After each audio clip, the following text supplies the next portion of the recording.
Las declaraciones de impuestos del exmandatario Donald Trump se han dado a conocer desde 2015 hasta 2020. Hay fechas en las que él pagó $750 y otras en las que no pagó ni siquiera $1.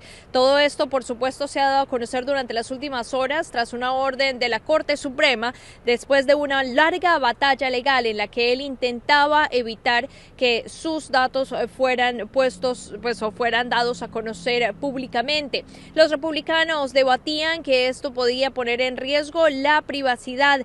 Por esto se mantuvieron bajo secreto, se anula la información correspondiente al seguro social y otros datos personales de personas que estuvieran involucradas en esta declaración de impuestos. Pues recordemos, no solamente se trata de los impuestos personales del exmandatario, sino también de las empresas y personas que estaban involucradas en las mismas.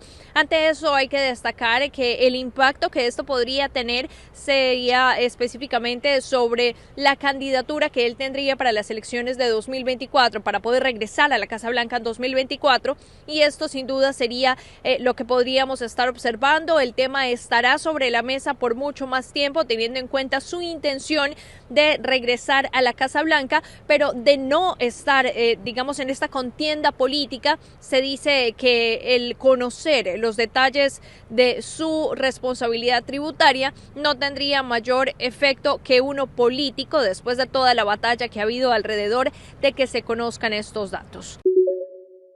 La capilla ardiente del Papa emérito Benedicto XVI, fallecido el pasado 31 de diciembre a los 95 años, abrió este martes por segundo día a las 7 de la mañana hora de Roma. Ya desde 2 horas antes la apertura de la Basílica de San Pedro, cientos de fieles hacían fila en el Vaticano para despedirse de Joseph Ratzinger. Su cuerpo sin vida se encuentra a los pies del altar de la Confesión, en la nave central de la Basílica, lugar donde, según la tradición, fue sepultado San Pedro. El último día de la capilla ardiente será mañana miércoles, y ayer lunes hasta 65.000 personas pasaron ante ella para presentar sus respetos a Benedicto XVI. Además de elogiar su figura, los fieles destacaron sobre todo su legado intelectual y su gran valor como teólogo. En la plaza de San Pedro los operarios trabajan a estas horas para los preparativos del funeral, que tendrá lugar el jueves 5 de enero. Será presidido por el Papa Francisco y será la primera vez en la historia moderna en la que un pontífice celebre las honras fúnebres de su inmediato predecesor. Recordemos que Benedicto XVI renunció en 2013 después de 8 años de pontificado. No será por tanto un funeral de Estado, ya que no se trata de un papa reinante. Asistirán delegaciones oficiales de Italia y también de Alemania, país natal de Joseph Ratzinger, y otras autoridades podrán asistir, pero a título personal. La intención es que sea un funeral solemne pero sobrio, a petición del difunto. Al tratarse de un papa en condición de emérito, no existe un protocolo claro y puede que el rito litúrgico varíe, aunque la intención de Francisco, aseguran algunas fuentes, es rendirle tributo con todos los honores. De este modo, el féretro de Benedicto XVI podría atravesar la Puerta de la Muerte, una de las 5 puertas de la Basílica de San Pedro, utilizada para que la atraviesen los ataúdes de los papas. Tras el funeral, Benedicto XVI será enterrado en la cripta de la Basílica de San Pedro, donde reposan otros papas. El sumo pontífice emérito eligió la tumba de su admirado y carismático San Juan Pablo II, vacía desde que su cuerpo fuera trasladado a la superficie de la Basílica Vaticana en 2011 con motivo de su beatificación. Desde Ciudad del Vaticano, Rubén Martínez Mateo para Telearuba. When Pele's body arrived in Santos, he received a homecoming worthy of a true legend. His fans were already standing in line outside his old football ground, some of them waiting overnight just to see him one last time. Inside the Vila Belmiro Stadium, he was treated like a Brazilian head of state. An open casket, the body exposed, and a somber samba sung by Pelé himself to mark the historic moment. In the waiting line, emotions ran high. It's a mixture of feelings. On one side, sadness, at least for me, but also a lot of emotions because, well, it's Pele, the biggest player in the world, and especially my club, Santos. I'm actually a bit emotional. I don't know how to explain it. I think I'm going to cry.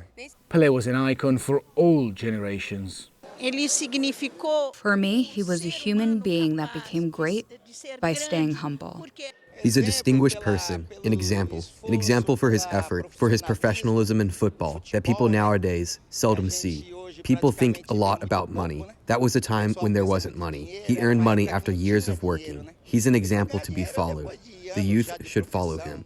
Santos, the club that launched his career, said about 17,000 people paid their respect in a mere question of hours, and the line reached several blocks.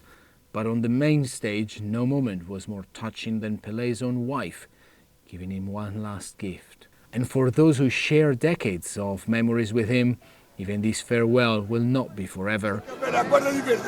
Pelé will never die. Pelé, he will always be with us.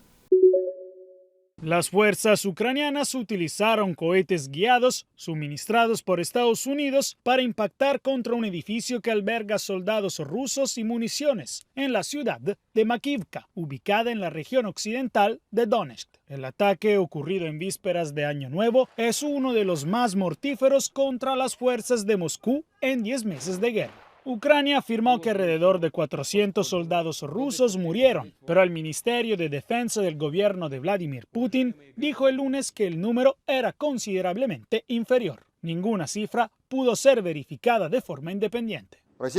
Los sistemas de defensa aérea rusos derribaron 2 misiles HIMARS como resultado del ataque de 4 cohetes con ojivas altamente explosivas contra el punto de despliegue temporal. 64 militares rusos murieron. Las muertes generaron duras e inmediatas críticas en Rusia. Un portavoz del gobierno instalado por el Kremlin en la región anexada de Donetsk calificó el ataque como un golpe masivo al ejército de Moscú, insinuando errores de los comandantes rusos. El enemigo nos causó las derrotas más graves en esta guerra, no por su frialdad y talento, sino por nuestros errores. Entre tanto, Rusia atacó la capital de Ucrania con drones explosivos el lunes por la mañana, en un ataque de seguimiento a una gran andanada de misiles y drones de fabricación iraní disparados durante las vacaciones de Año Nuevo. Ataques que siguen impactando duramente a la población, pero en su discurso del 1 de enero, el presidente Zelensky subrayó la diferencia entre Kiev y Moscú. Ellos tienen miedo, puedes sentirlo, y tienen razón de tenerlo porque van a perder. Drones, misiles, nada de eso los ayudará porque estamos unidos. A ellos solo los une el miedo. Desde Washington, Jacopo Luzzi, Voz de América para Telearuba. New details emerging on the accident involving actor Jeremy Renner and a snowplow on New Year's Day. A source telling CNN that his injuries are extensive, that it has now required 2 surgeries, the first being on Sunday in the immediate aftermath of the accident. Now, we know that this incident took place near his home in Lake Tahoe in the Reno, Nevada area, that he was airlifted to a local hospital. At the time, a representative released a statement saying that he was receiving excellent care, surrounded by his family. We are expecting more details and another statement shortly. But Jeremy has posted on Instagram previously him riding on snowplows, using them and using the machinery on his property. This was something that he dates back several years, even to 2019, when he, took viewers along and on social media as he built this home in that area. But again, we are still waiting on details as to what happened. There's a lot of speculation on social media right now, but those details as to what led to this incident are not known, but we do plan to have some information shortly. El aumento en el número de casos de COVID-19 en China mantiene las alertas de las autoridades de salud mundial. Los expertos no descartan el posible surgimiento de una nueva variante del coronavirus. Peter Hotez, decano de la Escuela Nacional de Medicina Tropical de la Facultad de Medicina de Baylor en Houston, lo considera probable. Posiblemente la propagación desenfrenada de COVID entre una gran población no vacunada o subvacunada en China podría hacer esto, promover nuevas variantes, similar a la aparición de Delta entre una población no vacunada en India a principios de 2021. En Estados Unidos, las autoridades federales de salud, además de las restricciones a todos los vuelos provenientes de ese país, también encendieron las alarmas debido a la inconsistencia de la información sobre la escala del brote y el recuento de muertes por el virus que reporta Beijing. Siguen surgiendo variantes del virus SARS-CoV-2 en países de todo el mundo. Sin embargo, la reducción de las pruebas y la notificación de casos en la República Popular China y el intercambio mínimo de datos de secuencias genómicas virales podría retrasar la identificación de nuevas variantes de interés. Este jueves, un alto funcionario del gobierno chino manifestó que también su país está muy preocupado por el seguimiento de las mutaciones, por lo que existe un grupo de expertos trabajando en los procesos patógenos y anunció que se optimizarán las políticas de control de epidemias. Una vez que encontremos que una nueva variante o una nueva mutación del virus cause cambios en su patogenicidad, transmisibilidad o virulencia, notificaremos de inmediato a la Organización Mundial de la Salud. Por ahora, en Estados Unidos, donde aumentaron las hospitalizaciones y muertes por COVID-19 en la temporada navideña, la Universidad Johns Hopkins confirmó que al cierre de la semana del 22 de diciembre, 48,000 niños terminaron infectados por COVID-19, el tercer aumento semanal consecutivo. Además, según los Centros para el Control y la Prevención de Enfermedades de Estados Unidos, más del 44% de los condados del país están experimentando niveles de transmisión comunitaria de COVID-19 medios a altos. Desde Washington, Diva Lizette Cash, de La Voz de América para Telearuba.